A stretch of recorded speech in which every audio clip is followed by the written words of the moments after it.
So, hello everyone. It is such a pleasure to be able to connect to all of you after the NEET PG exam. And today, what I'll do is I will talk about the questions from the exam and we can also discuss the possible answers.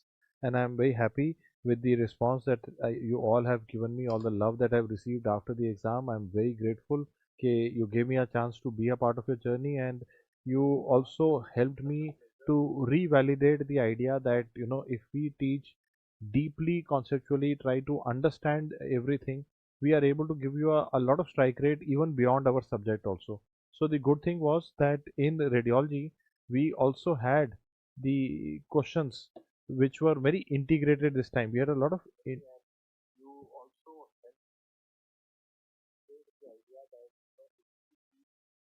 also we had a lot of integrated questions this time. So let us look at the questions, and side by side I will take your input in your comments as well.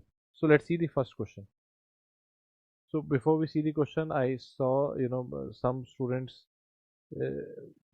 send messages which were very heartening, that DVT was the game changer. So DVT, I changed the approach. I built a lot of conceptual system wise approach, and I'm very happy that the exam board was on the same pattern. So let's see the first question. The first question was, young female comes to you with loss of consciousness, NCCT is shown to you, and they had a CT angiogram image. So because the students were not able to recall the image, I just posted a sample combination by my own self, that you had a CT image as well as a CT angiogram image. So first of all, I want you to know this is NCCT. So do you think we are looking at any inflammatory lesion or a tumor? No, no. Reason? Okay, listen to me, beta. Listen to me. If it is a inflammatory or a tumor, you will give IV contrast. सोच के देखते हैं. If we are dealing with inflammation or a malignancy, it will have increased vascularity and you need to do a CCT or a CMR. Here we have done a NCCT. Now the question is, if something is more dense, you can see this hyperdense areas in the NCCT, in the CSF spaces, there is blood clot in the CSF spaces. This patient has subarachnoid hemorrhage. And why do you think subarachnoid hemorrhage happens? So if you remember from my class, I told you, if you remember, tell me in the chat box. I told you that any patient with SAH, always do a CT angiogram to look for berry aneurysm. This patient could have a ruptured aneurysm. And anybody can tell me on the same topic, you had a question in the recent INI set exam, again directly from my classes. So I'm very happy this time. The INI set was tough radiology, NEET PG was tough radiology, but every bit of it was covered in your classes. If you remember, I told you in the class, if you have a ruptured aneurysm, what interventional radiology procedure will you do? This year's INI CT question, beta. What intervention radiology procedure will you do? You will do aneurysmal coiling, endovascular coiling. So we had the same question, same topic in both the papers. And that is why if you remember, some of you were saying after the NEET PG exam that the paper's difficulty level were just like your INI set. Okay, so remember, so coiling is a future question. CT angiogram should be done to look for aneurysms, and the subarachnoid hemorrhage is there, which I have shown you as a CT scan. How many of you did it right? Let me know in the chat box. कितने लोगों ने ठीक किया मुझे chat पे बताएंगे. Okay, so what we are looking at is the first question. The theme is subarachnoid hemorrhage. While AV malformation can also lead to hemorrhages, but usually leads to a lobar hematoma in a child. Lobar hematoma in a child.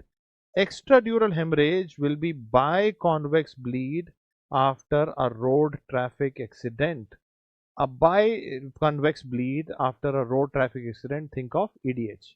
And a possible question for the next exam, beta. How will you manage extradural hemorrhage? Anyone in the chat box, beta, मुझे बताएंगे. How will you manage extradural hemorrhage? EDH is managed by a burr hole or a craniotomy with surgical evacuation. Burr hole or a craniotomy with surgical evacuation, because EDH is a surgical emergency. It is due to rupture of middle meningeal artery. And very happy to see Supreet, you are rocking the show. दोनों answer अभी तक आपने ठीक बताए बेटा, and I'm very happy. Sonu also, you have done it well. And so the key thing is that look at the question as a topic. Now, why we are doing a recall session? This recall is not useful for people who have done the paper. उसका तो हो गया ना paper. Recall is important for people who will be appearing for the next NEET PG exam. So if you are a candidate appearing for 2025 NEET PG exam, I want you to listen to this. This is now the topic. So next time they might ask you coiling, they might ask you EDH, they might ask you AV malformation. So what is AV malformation? AV malformation is an arterial feeder with a nidus which is directly connecting it to vein. So AV malformation is an arterial feeder with nidus connecting it to vein. Capillary network is not there. As a result, the veins are exposed to high pressure and can lead to brain hemorrhage. That is one of the things that I want you to know. And also, it is very important that if you look at it, so if you see, this is the back to basics lecture where we have discussed in B2B CT angiogram, and this is where I told you that this is how aneurysm would look like. So again, I'm telling you, this is the exam where the main lectures, the most important lectures that you have, the back to basics regular lectures, they were more important. Your face-to-face classes were more important because the questions were little tricky. They had lot of meat in it, lot of thinking process was required. Let us see the important words from the classes. So in the class I told you, always remember you should look for sulcal hyperdensity. The question can say worst headache of his life, thunderclap, and it is due to rupture of berry aneurysm. Okay, now next question. Now again an example of a question from this year's paper where you had many images in the question. So if 2024 NEET PG radiology has to be understood, it was a lot about IBQs. One-liners were not there. It was image-based questions, and some image-based question even history was not there. So this patient has some nasal discharge, dyspnea, so something to do with upper respiratory tract, something to do with lower respiratory tract. And there were some images, X-ray of the chest, X-ray of the sinus, X-ray of the CT of the chest. So everybody see with me. So this is your heart, while this is your right side. Everybody try to understand. This is your right side. I want you to understand so that next time you are always able to do. All the candidates appearing for 2025 should benefit from my lecture, that the heart is towards the right side. So heart is towards the right side, then you can say dextrocardia. You understand? Dextrocardia. But is only the heart on the right side, or the entire situs is inverted? Look for the gastric bubble. So can you see the stomach bubble is also towards the right side? So this is not just dextrocardia, this is situs inversus. Okay, this patient has situs inversus. Let us look at the X-ray of the sinus. This is the Waters view of the sinus that you do for the paranasal sinuses, and I want you to look at these sinuses. Normally the sinuses should be pneumatized, should have air, but here if you look at the maxillary sinuses, they are appearing opaque. That means they have fluid. Why would your sinus have fluid? This patient has sinusitis, situs inversus with sinusitis. Then we look at the CT of the chest. You can see this bunch of grapes, tubular bronchiectasis like appearance, both the sides. Okay, so this patient has sinusitis, bronchiectasis, and situs inversus. The only combination which is fitting the bill is Kartagener syndrome. You might ask me, sir, why not Young syndrome? Young syndrome, usually they will have infertility and situs inversus will not be there. Cystic fibrosis, the key word will be upper lobe bronchiectasis, and pancreatic insufficiency. Upper lobe bronchiectasis and pancreatic insufficiency. So these are the critical questions that I want you to remember for your future exams. Okay, and if you remember that we predicted in our classes that if they ever show you bronchiectasis, if you remember from the back to basics classes, either they will talk about tuberculosis, Kartagener, cystic fibrosis. So if you are a future aspirant Kartagener has been asked this time. So next time they might ask you cystic fibrosis as a question. So this is how you need to understand the topic and go deeper into it so that you can predict the next year's question. So this particular question, again, we discussed this in the class, that if they say ptosis, muscle weakness, and the CT scan shows this. So I want all of you to see. I will label the anatomy for you and then we can discuss from my classes. If you have done it, you can tell it already. Ascending aorta, descending aorta, main pulmonary artery, right branch. So you can see the vessels are seen anterior to the vessel. So this is your anterior mediastinal mass. A solid anterior mediastinal mass in a patient with muscle weakness. So probably they are trying to talk about myasthenia gravis. So how do you connect myasthenia gravis to anterior mediastinal mass? The answer will be thymoma. Thymoma. Also remember, pancreas tumor will be lung apex tumor, again in which you can have Horner syndrome, ptosis possible, but then the tumor will not be in the anterior mediastinum. Then the tumor will be in the lung apex, which is one of the predictor for next exams. So this is directly from my PYQ kebab session. I predicted कि pancreas tumor पहले पूछा गया, आपके बाद thymoma आएगा. So I'm very happy that they did the same question in the exam. Also remember, for small cell cancer of the lung, usually the key word should be in the exam brain metastasis. If I ever want to ask a radiology question on small cell cancer of the lung, I will say brain metastasis.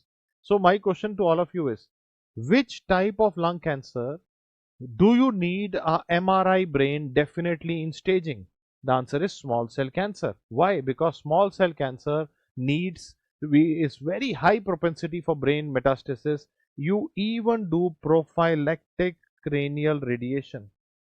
So which lung cancer do we do prophylactic cranial radiation? Anybody in the chat box, beta? Small cell cancer.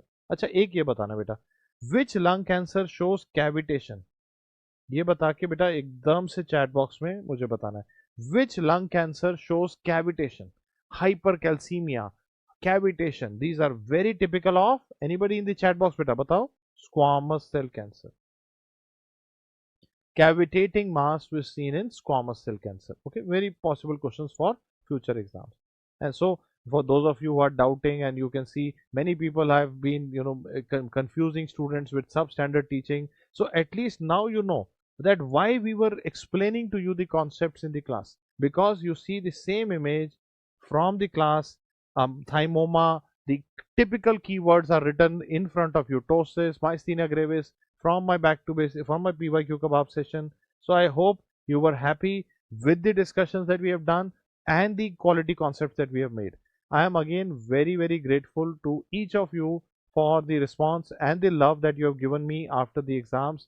I know before the exam some of you were getting skeptical कि ये और क्या क्या पढ़ने की जरूरत है, ये करें वो करें, but now you know that your main class notes are critical, they are very important. So very important question for your future.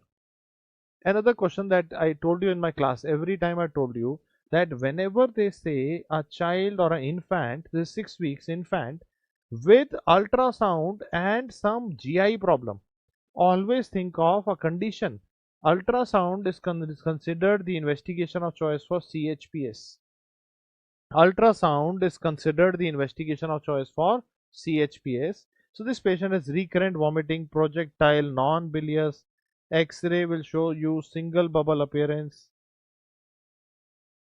and ultrasound will show you a hypertrophic pylorus. So some of you were able to understand, this is your liver, this is your gallbladder, and this is your pyloric end of the stomach. So this was congenital hypertrophic pyloric stenosis. If I now ask you that what can they ask you about Meckel diverticulum in the future? Meckel diverticulum in the future, they will say technetium pertechnate scan. If you remember in my class, I told you that if you are looking for Meckel's, we look for ectopic gastric mucosa. Okay, ectopic gastric mucosa. And duodenal atresia, the question they will ask you will be double bubble appearance.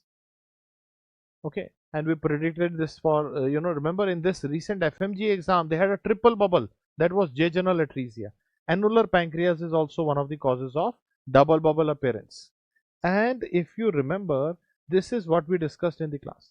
And I want you to see in the class how the keywords are very critical in the real exam. I told you first born male, around a month of age, projectile non-bilious vomiting. So this is what was written in the question, and I showed you an image where this is the liver, and I showed you the hypertrophic pylorus.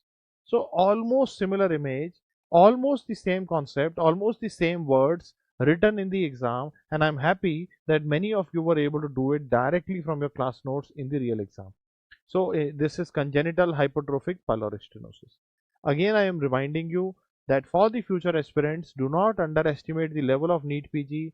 It is not something which is very simple. It is very clinically oriented paper was there this time. Okay, similar question from you, if you remember in my DVT session also I showed you, there is a foreign body which has an inner ring. I told you in the class that if you see an inner ring, then this is not a coin, this is a button battery. This is a button battery. So what sign is this? This is a double ring sign telling you that this is a button battery. This is not thumb sign. Thumb sign is seen in lateral x-ray of the neck in anybody epiglottitis. Okay. Steeple sign is seen in laryngotracheobronchitis or croup. Again, so that is not here. You can typically see a foreign body in the neck. You are not looking at the steeple sign. String sign is seen in achalasia cardia, or if in the neck, or if there is some narrowing, like if you remember, CHPS can lead to string like appearance, or bowel TB, or we might say Crohn's disease. These are the kind of places where you see a string sign, a narrowing. But a narrowing, this is not showing any narrowing. Here you can see a thing which is seeming like a coin, but it is a button battery. It has a double ring appearance. So again, I'm happy this was directly there in your class notes. Now coming to a tricky question. Now this particular question, there was a child with fever, raised DSR. Features were suggesting of osteomyelitis. Remember, अगर किसी को बुखार है, pen हो रहा है, tenderness है, ESR बढ़ा हुआ है, इन्फ्लेमेटरी है, हम सोचेंगे ऑस्टियोमाइलिटिस है. But when you look at the x-ray, this is not osteomyelitis because the disease is not limited to the bone. You can see the evidence of Codman triangle, and you can also see some periosteal reaction, some spiculated periosteal reaction, arising from the diaphysis of the bone. Now, whenever we see Codman triangle, if you remember my class in the when I discuss the bone tumors, I tell you that Codman triangle and your periosteal reaction like this, they indicate a malignancy. So, although the history was suggesting Ewing's, but this is not Ewing's. This suggests a history is suggesting osteomyelitis. This is not osteomyelitis. It is suggesting a sarcoma. Either it is Ewing sarcoma or osteosarcoma. This is not GCT. GCT is a benign tumor, locally aggressive. It will be subarticular, eccentrically placed, so bubble appearance. This is not GCT. So definitely we have ruled out two options. Now osteosarcoma typically will not have this presentation. Which bone sarcoma has a presentation like fever, osteomyelitis, can mimic a benign osteomyelitis, diaphyseal in location? The better answer will be Ewing sarcoma. Better answer will be Ewing sarcoma. So it looked like osteosarcoma, but when we put the picture together with the clinical history, Ewing sarcoma looks like the better answer. And that is where I also told you in the class, Codman triangle is seen in osteosarcoma, but can also be seen in Ewing sarcoma. ठीक है? All it is telling you is, ये सिर्फ इतना बता रहा है कि tumour हड्डी से बाहर आ रहा है. It is a mark of a sarcoma, aggressive tumor. It could be Ewing's, could be osteosarcoma. Can you name one more classical sign of Ewing sarcoma? Remember, onion peel appearance. Onion peel appearance. Any other classical question on Ewing's? Radiosensitivity.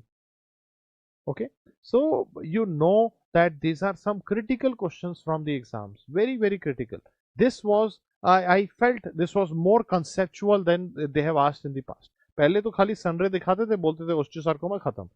अभी पूछा उन्होंने, which is typically the aim style here. It was very, very integrated. कि क्या ऐसा हो सकता है कि you see Codman triangle, but the answer is not osteosarcoma. It is possible even in Ewing sarcoma. So you need to look at the history, you need to look at the location before we make the final judgment. Also, you remember from the class, I told you, if this is your bone, okay, everybody look at this because some of you may not have attended my class. So important to understand, if the periosteal reaction is like this is more spiculated. We don't use the word sunray. If it is more divergent, then we use the word sunray. So what has been noticed is in Ewing's the appearance is more spiculated, while in osteosarcoma the appearance is more divergent. It is more aggressive. So the Sharpie's fibers are seen in a more divergent fashion or a more sunray-like fashion in osteosarcoma. That was also one of the clues. Here the speculations were like this.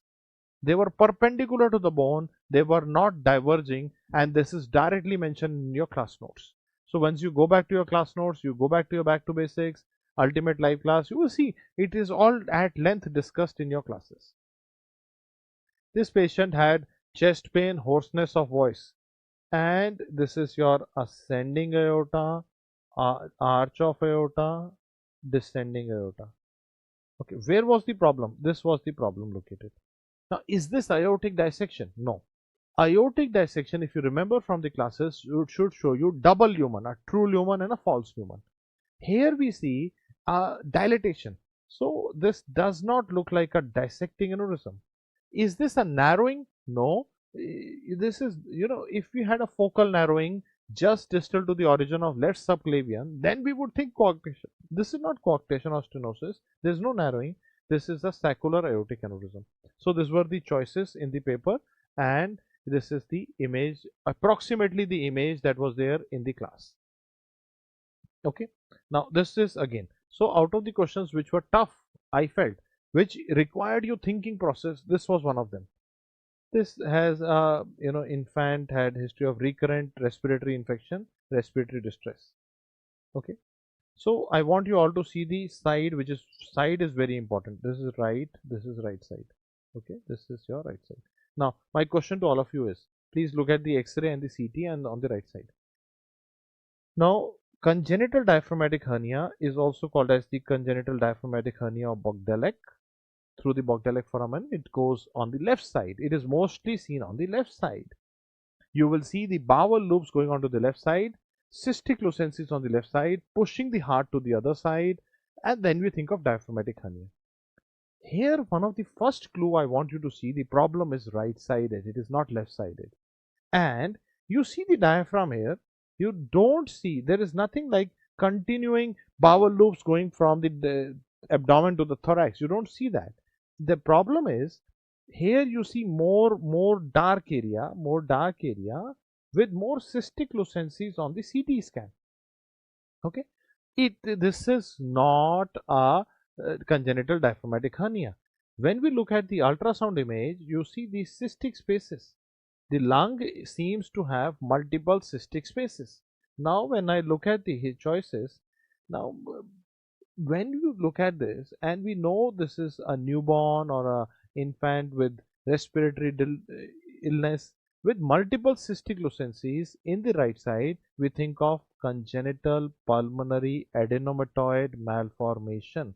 Here the answer is congenital lung anomaly or congenital cystic adenomatoid malformation. So we call it CPAM or CCAM. These are the words which we use here. This is not a lung abscess. There was a separate question for lung abscess, and this is not pneumothorax where you should see air in the pleural cavity with the air fluid level. This was not visible here. So this was congenital lung anomaly or CPAM. Another question that has never been asked, but my prediction for future is, can anybody tell me another congenital condition is congenital lobar emphysema? Can anybody tell me? Congenital lobar emphysema is one of the lobe is emphysematous since birth, and then the lobe that will be involved will be left upper lobe. So if they ever show you congenital lobar emphysema, they will show you upper lobe involvement. Okay, beta. And one more topic in the same topic is, which I just thought I should mention for future aspirants, is bronchopulmonary sequestration, which is confirmed on a CT angiogram. Can anybody tell me in the chat box, all of you smart children, can you tell me how do you suspect uh, congenital bronchopulmonary sequestration on a CT angiogram? Now, bronchopulmonary sequestration is a segment of the lung which is not getting arterial supply from pulmonary artery, it is getting arterial supply from aorta. So that is where we should always remember CT angiogram to demonstrate systemic arterial supply from aorta is critical to diagnosing a sequestration. History will again have recurrent chest infection mentioned in the question. Okay, so this is a possible new questions on this topic, very important. Pediatric radiology integrated, future question beta, future. Okay, anyone else? Which sinus drainage is blocked? Okay, now here clearly the maxillary sinus was opaque, so the sinus drainage, maxillary sinus drainage is blocked. Okay, because you have, if you have some problem in the osteometal complex, the drainage of the fluid is not happening from the maxillary sinus, so the clear answer was maxillary sinus. This particular question was again the new approach in the NEET PG. Image is there but no history. They have not given history, clear history is not there, but the image is there. I want you all to look in this area. Okay, in this area you can see some faint calcification, but the calcium is crossing the spine. The gallbladder stone will not cross the spine like this. Which organ is going to cross the spine like this? That is going to be your pancreas. So this looks like a patient where you have chronic pancreatitis leading to pancreatic calcification. So also notice the angle, head is lower than the tail, so it is like this. So the calcium is crossing the spine, taking the shape of the pancreas. The answer was chronic pancreatitis. And if you remember from my class, in the class we discussed that if they show you pancreas which is calcified, always think of chronic pancreatitis. Now compare this is your vertebra, so this calcium will be like this on a X-ray. This is a CT now, so on if you see this calcification on X-ray, it will be crossing the spine. Okay, so again this time they have shown you X-ray, next time they might show you a CT scan. So the chronic pancreatitis, a possible question. And you were supposed to give a diagnosis on, if you have attended my regular class, if you remember from my ultimate life class or my back to basics, I have made a special mention that out of these four, one will come in NEET PG, and very proud. I told you either they will ask you Dandy Walker, Arnold Chiari, or Dandy Walker, or corpus callosal agenesis. So we talked about vein of Galen malformation, very important. So here they have asked you MRI image where the cerebellar tonsil is herniating below the foramen magnum. Can you tell me why? Because you must be having tell me, small posterior fossa. Small posterior fossa is a hallmark of Chiari type 1 malformation. Anyone beta can answer these questions? I will ask you a few more questions. Let's see how many of you can answer. Chiari type 1 is asymptomatic at birth. Chiari type 1 is asymptomatic at birth. I told you it is a potential question for future beta. Zarur aayega hai na? So the patient will present to you with dash in second decade of life. बताओ Chiari type 1 ऐसा क्या होगा कि second decade of life में आपके पास आएगा? Can anybody tell me? The answer will be syringomyelia. Chiari type 1 syringomyelia. Okay. Now vein of Galen malformation, remember you should have a CHF and large head combination. Remember from my TND paper, remember CHF and large head, vein of Galen. Anybody, corpus callosal agenesis, anybody can tell me beta, corpus callosal agenesis, what will be the name of the sign?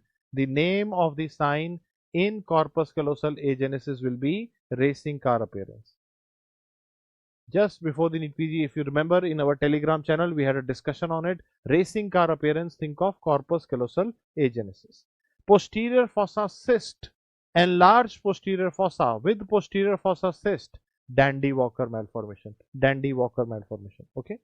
And remember, same image exactly has been discussed in our classes. I'm very happy that every question that was asked in this NEET PG out of radiology was there in your class notes. So I'm so happy and so proud of it that it was a tricky paper, but because we were discussing the things clinically, we were able to cover a lot of ground. So identify the diagnosis. What is the technique here? This is MRCP. On MRCP, the bile duct and pancreatic duct, the fluid in it is appearing white. If you have a filling defect, it should appear dark. Do you see a stone? No. Do you see stone in the gallbladder? We don't even see the gallbladder. We are only able to see the cystic dilatation of the bile duct. There is no stone, no filling defect, no irregularity. All this is pointing towards choledochal cyst. Choledochal cyst. CBD stone, you should see something like this. Okay, if there is a stone in the CBD, it will be more dark filling defect. Okay, everybody able to do it? Okay, beta. Anyone can tell me, beta. Cholangiocarcinoma. What is the hilar cholangiocarcinoma called as? आगे पूछा जाएगा आने वाले time पे. If you have a tumor at the confluence of the right and left hepatic duct, that is called as the hilar cholangiocarcinoma, also called as the Klatskin tumor. ठीक है, कोलेंजियो दिखाएंगे तो ऐसा होगा, यहाँ पे ट्यूमर होगा बेटा, ये सब नहीं दिखेगा फिर. अब देखो, you will see the right hepatic duct, left hepatic duct, then you will see a tumor blocking all of it. So that is your Klatskin tumor. That is a possibility for future exam. This time it was clearly choledochal cyst. If you got it right, I'm very happy that during the class I showed you the same image in the class. My happiness was, my happiness is linked to your happiness. If you are happy after the exam, we feel very proud of it. I feel very validated कि यार जो मैं पढ़ा रहा था मैंने आपको बताया, समझ के करते हैं, इसको समझना जरूरी है, सिर्फ याद मत करो, समझ लो. ऐसा दिखेगा तो choledochal cyst. This is directly a class image in the exam. Okay, and also if you remember, there was one particular question where at length I had discussed with you in DVT session. I told you, if you ever see a ring enhancing lesion on contrast MRI, do you remember? अगर आपको contrast MRI पे ring enhancing lesion मिले तो we think of an infection, like remember neurocysticercosis, tuberculoma, toxoplasma. But if on a diffusion weighted MRI it is bright, if a inflammatory lesion is bright on diffusion, it tells you that the central core is having a lot of thick material. Because it is not allowing the particles to freely diffuse, it tells you it has pus. Collection of pus will be called as abscess. Collection of pus will be called as abscess. And when you go back to your classes, your DVT, your regular class, I've shown you the same image. I told you the same logic. Ever you see ring lesion with bright on diffusion, always mark abscess. So I'm happy this time there were two abscesses in your beta paper 2 in the evening paper. And if you go back to DVT, मैंने पढ़ाया था abscess. देख लो बेटा, सारी जगह की abscess आपको DVT में दिखाई थी. मैंने ब्रेन एब्सेस भी दिखाया, लिवर एब्सेस भी दिखाया, लंग भी दिखाया. इस बार लंग और ब्रेन आ गया, अगली बार लिवर आएगा. So the important thing is, अगर किसी को कभी पस इकट्ठा होगा उसे एब्सेस बोलेंगे. Abscess needs to be, you know, remember we seen in the liver abscess, amoebic abscess, सब डिस्कस किया था हमने क्लास में. So I am very happy that this time they showed you brain abscess, and only people who understood the concept will solve it clearly. Contrast MRI, bright on diffusion, you should mark the answer as abscess. Okay beta, infarct will not have ring enhancement. Infarct ring की तरह नहीं दिखेगा, bright तो होगा diffusion में, लेकिन ring की तरह नहीं दिखेगा बेटा. Okay, clear. Tuberculoma will be conglomerate, and MR spectroscopy should show you lipid peak. MR spectroscopy में लिपिड पीक दिखेगा, कंग्लोमरेट लीजन होगा इन ट्यूबरकुलोमास. ओके बेटा. Next question, particularly I think even the respiratory people must have discussed to you. The patient has pancreatitis, a systemic inflammatory problem with your lungs having diffuse opacities. What should I think of? You should think of ARDS. You should think of ARDS or non-cardiac pulmonary edema. And I'm just giving you an example that we in the class, I made a table for you. I told you if the PCWP is normal, you have a systemic inflammatory process ongoing. If you see diffuse opacities in the lung, think of ARDS. Think of ARDS. So there was some history, some image, but if you look at the classes and if you were understanding the concept during the class, you will see it was directly doable. A systemic inflammatory process going on like pancreatitis, multiple and leading to leaky capillaries, exudative pulmonary edema or ARDS, and the X-ray shows opacity throughout the lung. If it was cardiac failure, if it was left ventricular failure, the pulmonary edema should have bat wing predominance. Okay, If it was cardiac failure, the pulmonary edema should have bat wing predominance. If it is tuberculosis, then the history is not suggestive of you have elevated lipase, epigastric pain, pancreatitis का history लिखा 2 दिन से, अभी सीधा TB पे कैसे चले जाएंगे? Okay, so I hope you were able to do it. Pulmonary thromboembolism, chest X-ray is usually normal. Pulmonary thromboembolism, the chest X-ray is typically normal. Patient should be bedridden. CT angiogram will be the IOC. Can anybody name some X-ray signs of pulmonary thromboembolism? Remember, Westermarck sign and Hampton's hump. Okay. So this was not pulmonary embolism. Pulmonary embolism, the chest X-ray will be usually normal, and patient will have a surgery like hip surgery. Bedridden patient. These are the critical words telling you stasis, leg vein thrombosis, pulmonary embolism, breathlessness. Then we start thinking in those angles. A systemic inflammatory disease with opacities throughout the lung field, think of your ARDS. Pala's sign is also one of the signs of pulmonary embolism. Yes, beta, correctly pointed out by one of the candidates in the chat. So that will be dilated right descending pulmonary artery called as the Pala's sign. This is one of the video from the DAMS-eMedicoz YouTube channel where I told you if they ever show you an anterior mediastinal lesion, this was the approximately image in the exam, which has calcium and fat. And if you remember, I told you this in my DVT session also when I was talking about the ovarian dermoid. Any lesion which has calcium and fat becomes like two different germ layer derivatives. Always think of a teratoma or a dermoid. But can we have a teratoma in the mediastinum? Yes, anterior mediastinum is a classic location for teratoma. So two anterior mediastinal tumors, can you tell me? Thymoma, teratoma. Any other anterior mediastinal tumor you can tell me? Thymoma, teratoma, any other you are aware of? Tell me beta. Any other? Retrosternal thyroid. So if you see fat and calcium, which is what was written in the question, a mediastinal mass with calcium and fat, we are looking at teratoma. And the history said it has minus 62 Hounsfield. If you remember from the class, in my classes I told you minus 50 to minus 100 Hounsfield unit, always think of fat.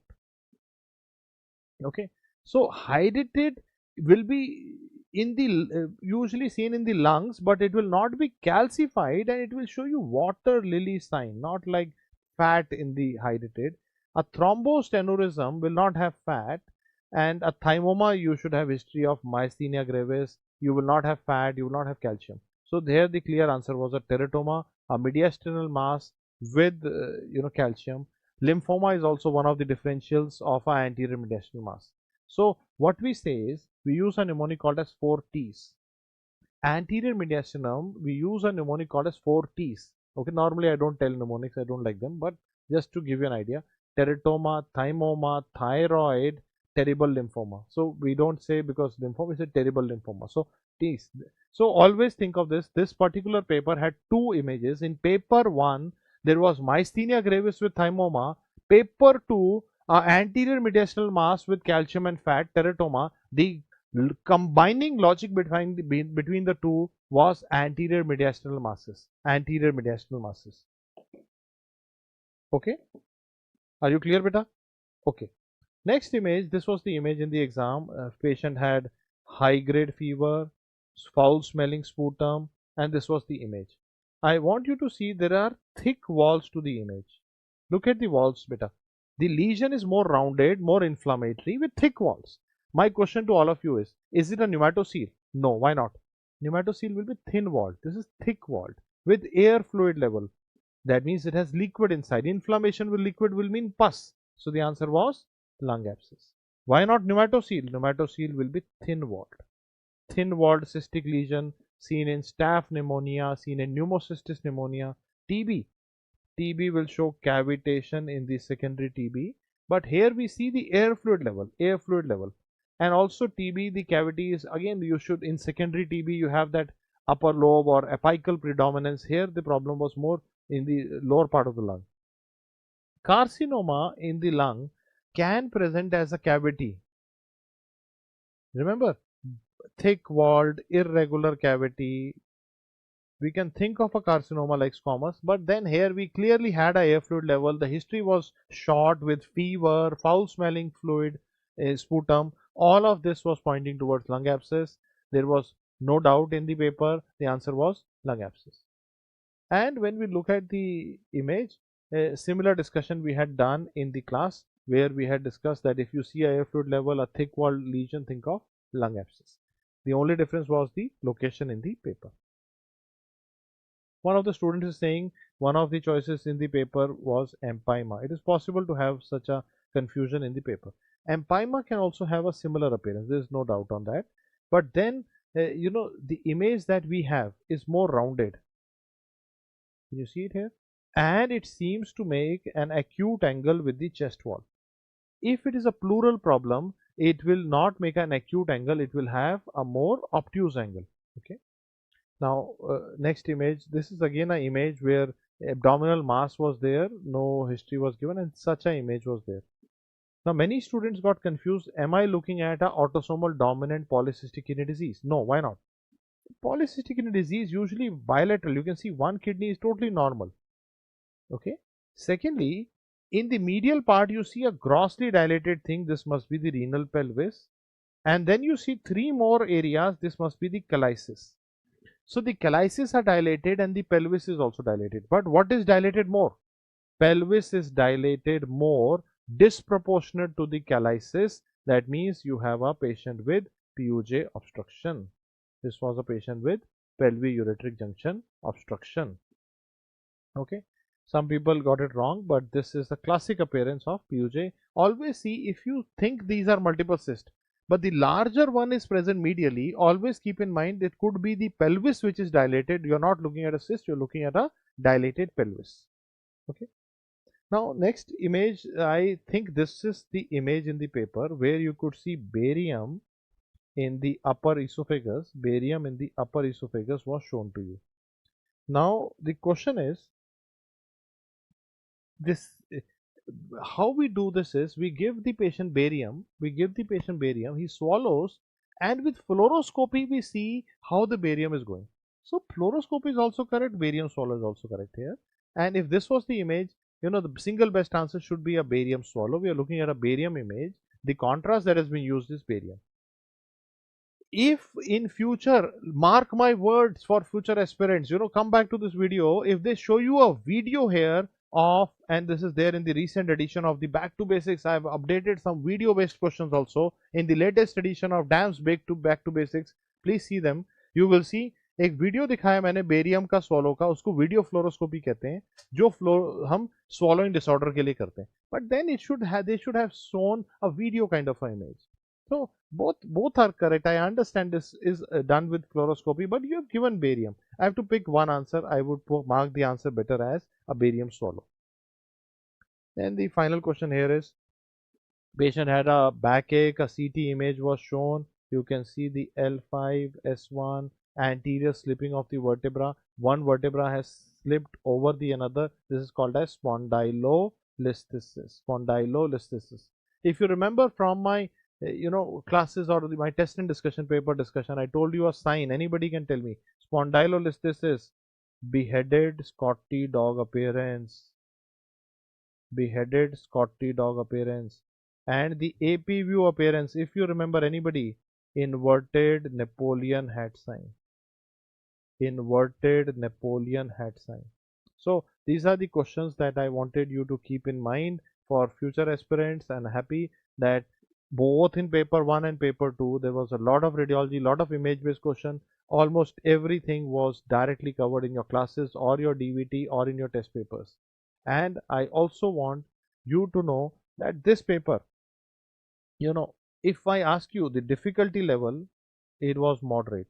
It was not an easy paper. Both paper 1 and paper 2 beta, both of them were moderate. None of them was easy. Second thing, people had a perception about paper 2 was more tricky by maybe 5 or 10%. So when we did a lot of polls and lot of analysis, the ratio is around 45 to 55 or 48 52. So very little difference in difficulty level, but it is slightly towards the paper 2 was slightly more difficult perceived as compared to paper 1. Although many people who paper 1 also were thinking it is tough, but when you look at both of it, paper 2 had, but the exam system will be scored with normalization. So normalization does not use your absolute score, it uses the percentile based formulas.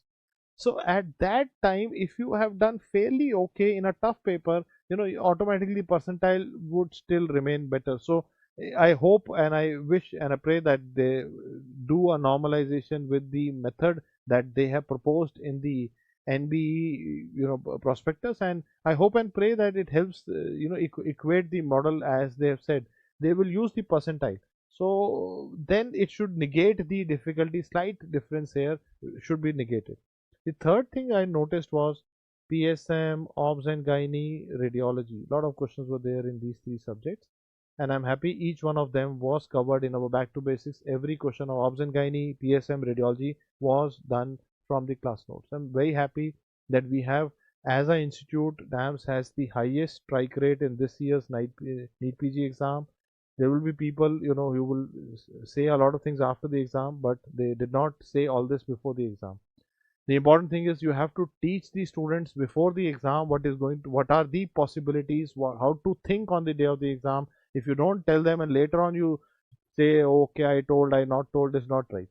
The paper of NEET PG in 2024, there was an exam called as FMGE exam, which was again on a conceptual level. I told before the exam to all the students, all the children who were appearing for FMGE exam, मैंने बोला जो हम पढ़ा रहे हैं वो काफ़ी है, वो पढ़ना है, कोई शॉर्टकट मत करो, जो हम बता रहे हैं पढ़ना है. And this year DAMS has a 86% pass rate in FMG exam. This is a all time highest record. FMG exam में पूरा का पूरा जो बच्चा इतना ज़्यादा एक इंस्टीट्यूट से कभी पास नहीं हुआ. We were able to do it because of the concepts. This year 2024 in NEET PG,